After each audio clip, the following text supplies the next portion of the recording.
Olá, boa noite, companheiros, tudo bem? Meu nome é Cláudia Cristina, eu sou moradora aqui do município de Teixeira de Freitas, na Bahia. Semana passada nós criamos um canal no YouTube, um canal para a gente debater política, um canal político, 100% político, progressista, esquerdista, petista, lulista é a nossa bandeira. E no primeiro vídeo, no primeiro canal, eu dialogava com os companheiros, com os brasileiros, sobre a economia, a nossa situação econômica nos governos antes, o Brasil antes e pós-golpe. Acho que é esse o título, né? Então eu chamava a atenção das pessoas para elas prestarem atenção na economia como ela era antes do Lula, como ela ficou nos governos Lula e Dilma e como elas se transformaram, retrocederam no desgoverno Temer, que era o vice da Dilma, todo mundo sabe dessa história, e ele arquitetou com um grupo de políticos, empresários, mídia, as pessoas que acham que mandam no país, e tramaram um golpe contra a presidenta Dilma eleita, que foi eleita por 54 milhões de brasileiros, e eles alegaram pedaladas fiscais. Na verdade, não aconteceu crime nenhum, na verdade, esse golpe já estava sendo arquitetado há muito tempo. E qual foi o viés desse golpe? Qual foi a institucionalização desse golpe? A Lava Jato, o juiz Sérgio Moro e Dallagnol e sua tribo. E essa Lava Jato foi a responsável, junto com a Rede Globo, vários veículos de imprensa, várias entidades do Brasil derrubaram a presidenta, e essa Lava Jato prendeu o presidente Lula. Com a prisão do presidente Lula, o PT ficou enfraquecido, porque o Lula era o nosso maior líder, né? E isso tudo já foi calculado, arquitetado. Daí vieram as eleições de 2018, Lula preso, Lula apresentou o companheiro Fernando Haddad, que ainda assim, com todas as dificuldades, bateu na trave. E Haddad, na verdade, Haddad não foi eleito por conta daquela facada fake que nunca existiu. Não acredito naquela facada. Aquela facada é uma farsa, uma mentira, pelo conjunto da obra. E os debates, que o Bolsonaro fugia dos debates e foi protegido pela Rede Globo. A Rede Globo não questionou e não aconteceram os debates. E essa aberração que está no poder hoje, desgovernando o nosso país, destruindo, desmontando tudo que o PT construiu. Inclusive, hoje foram mortos 2.349 pessoas, vidas no Brasil. E segundo o jornal, os números de Brasília não foram computados, porque o Distrito Federal não havia ainda trago seus números dos seus mortos. Então, amanhã a gente vai saber que não foram só 2.349, quase 2.350 pessoas por dia. Eu estou falando isso aqui com vocês, mas é surreal uma coisa dessa, que a gente fala isso assim, com tanta calma, né? Com tanta... Sei lá, eu acho, eu mesma eu me sinto anestesiada, eu me sinto assim, incapacitada, impossibilitada, eu fico vendo as barbáries, as coisas, e eu fico muito indignada. Mas a gente não pode fazer nada ainda, porque estamos numa pandemia. Eu, por exemplo, eu morro de medo, eu estou trancada na minha casa mais de 30 dias sem sair para lugar nenhum, porque eu tenho muito medo desse vírus. Esse vírus não é brincadeira, esse vírus está matando, tem muita gente que está sendo infectada por esse vírus e está morrendo. E nós não temos presidente, nós não temos governo, nós não temos plano de vacina. Só 4% da população que foi vacinada, é um caos total. Então agora o Brasil está tendo uma nova oportunidade, surgiu a luz no fim do túnel. O Lula, se ele aceitar ser candidato, espero que sim, torço para isso, acredito que ele vai fazer isso, porque ele sabe da responsabilidade que ele tem com esse país, e nós temos uma alternativa única de salvar o país, de redemocratizar este país, porque o país foi destruído. Em apenas 2 anos destruíram tudo que o PT fez, porque quando o Lula chegou aqui, o país estava destruído. O Brasil devia o FMI, o Fundo Monetário de Investimento Internacional, devia uma fortuna. Eu me lembro que eu era criança, eu via, faltava as coisas para a gente não tinha aquilo que uma criança necessita, que precisa, né? Que não era que a gente passava fome, não era nada disso. Mas não é só passar fome que você passa privação. Passar fome é você querer comer uma coisa e você não ter condição de comer. Isso é porque você passa fome. Você vai querer comer carne, mas não tem carne, tem ovo. Então você passou fome de carne, sim. Você quer comer pão, não tem pão. Aí tem ali um biscoito, talvez. Você quer leite, não tem leite. Tem um chá, um café. Então isso é passar fome. Você passou necessidade de comer aquilo que você queria comer. E era assim que era esse país quando Luiz Inácio Lula pegou. Luiz Inácio Lula pegou esse país quebrado, destruído, como eu já falei para vocês no vídeo anterior. Eu, para não passar fome, que a fome já estava batendo na minha porta, eu tive que ir para o exterior, trabalhar fora. Fui nesse intuito de trabalhar para fora para salvar, né? Era um ato de desespero, porque eu não queria ir, eu não queria de jeito nenhum. Eu sempre sonhei para o exterior para passear, era um delírio, sonho, porque eu não tinha condição para isso. Mas deixar minha família foi muito traumático, muito difícil, foi doloroso, foi uma ruptura grande. Mas eu não tive escolha. Ou era isso, ou passar fome, porque a situação já estava chegando nesse nível. O país estava no 12ª economia do mundo. Acho que eu sempre me confundo, 12ª, 12ª economia do planeta. Lula entregou essa economia no 6º lugar e já estava caminhando para a 5ª economia do mundo, o Brasil. O Lula saiu do governo com 86% de aprovação. Os números, eu tenho os números, eu preciso estudar melhor esses números para passar para vocês, mas no outro vídeo sobre educação.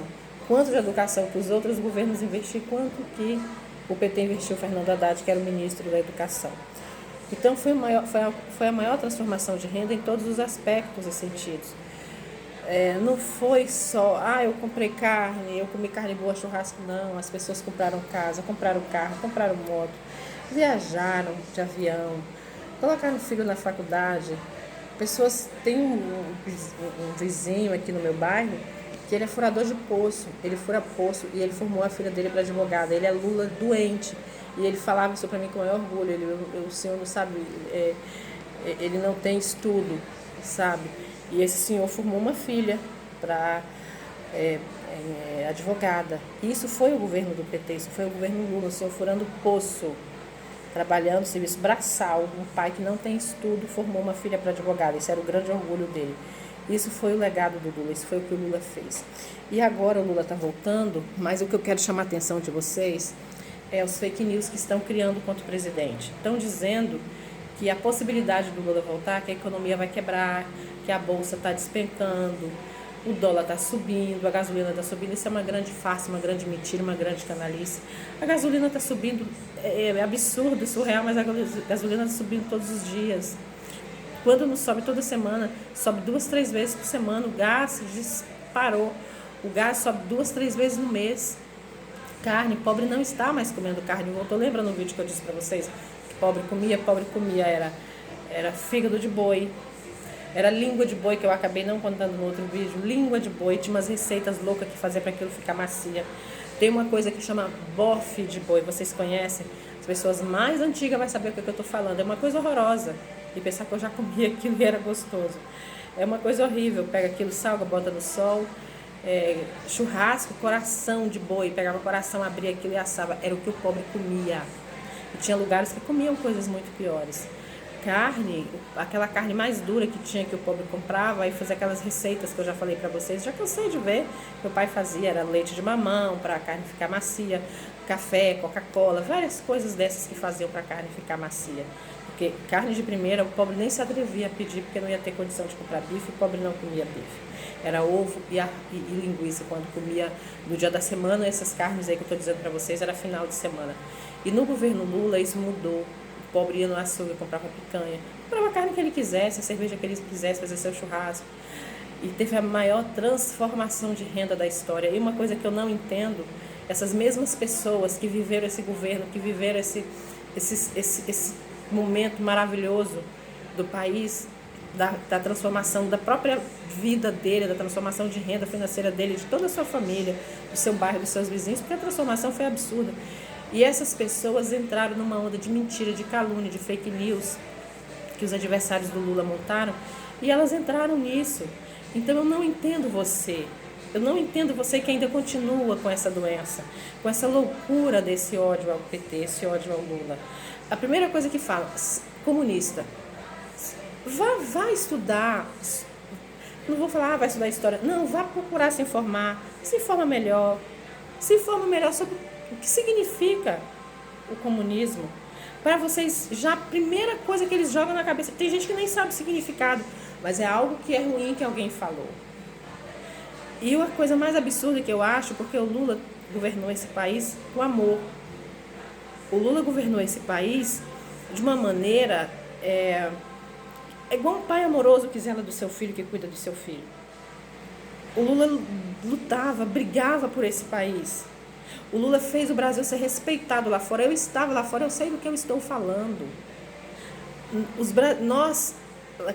Quando eu fui, o Lula não estava na Previdência, que eram os tucanos, o governo da desgraça do pobre. O brasileiro era... Quando a gente chegava para fazer imigração brasileira, já tinha uma certa... preconceito. Quando era no governo Lula, o Lula no governo já era diferente. O Brasil foi bem visto lá fora. O Brasil foi aceito lá fora. Porque esse governo que estava no comando da nação, que era o Luiz Inácio Lula da Silva, ele pôs respeito à sua nação. Ele não é um entreguista, ele não é aquele cara ridículo que chega e fica babando, sabe, beijando bota, lambendo as botas de presidente americano. Não tem isso, com Lula não tem isso. Lula fez o nosso país ser respeitado, seu cidadão ser respeitado. Tem uma outra história que depois eu vou contar para vocês o porquê que eu estou falando isso. Mas eu já vou estar encerrando para que o vídeo não fique muito grande, mas o que eu quero dizer para vocês, deixem esse ódio de lado, abaixe as armas, não entra nessa de fake news. O Lula nunca fez nada a você, o Lula nunca te fez mal, muito pelo contrário, o Lula fez bem a você. Esse teu ódio, essa tua manipulação que você permite que faça com você, está desgraçando a sua vida, está matando pessoas, tem gente morrendo por falta de vacina. Você sabe que só 4% da população do seu país foi vacinada? Você sabe que não tem um plano nacional de vacinas? Você sabe que não tem vacinas para comprar? Hoje vocês viram o desespero do ex-presidente de vocês, que vocês elegeram? Não tem plano. Todos os outros países entraram na fila para comprar vacina e o Brasil ficou desvalorizando a vacina, negando a ciência, negando a vacina. Hoje, 2.349 vidas foram mortas, como eu já falei para vocês, é um número maior porque Brasília não passou os seus dados, os seus números. E nós estamos numa pandemia, eles estão dizendo que o Lula vai quebrar a economia já está quebrada e vai quebrar muito mais. Se não for feito nada urgente, um plano de vacina, não vai ter que fazer uma força-tarefa. Eles deveriam chamar o Lula para conversar, porque o Lula rapidinho, o Lula tem moral, o Lula tem peso lá fora. Se desse presidente pensasse na nação, pensasse no seu povo, ele chamava o Lula para conversar, porque eu tenho certeza que se ele colocasse o Ministério da Saúde, as ordens do Lula, o Lula ia lá fora e trazia as vacinas, porque o Lula sabe conversar, o Lula sabe pedir, o Lula sabe respeitar as pessoas. O Lula já foi presidente, o Lula sabe como pegar um país quebrado, um país de joelhos, endividado, e transformar esse país numa das maiores economias do planeta. Então essas vacinas, se esse presidente tiver amor pelo seu povo, ele chama o Lula para conversar, ele pede ajuda, chama o Lula, pede ajuda para o Lula, Bolsonaro, pede ajuda para Lula. O Lula conhece as maiores lideranças do mundo, todo mundo respeita o Lula sabe conversar, ele sabe dialogar. Se você tiver amor a seu povo, Bolsonaro, chama o Lula, pede ajuda, presta socorro para o Lula. O Lula rápido resolve essa questão de vacinas e não vai mais ter esse número gigantesco de pessoas morrendo no país, Bolsonaro. Pense nisso.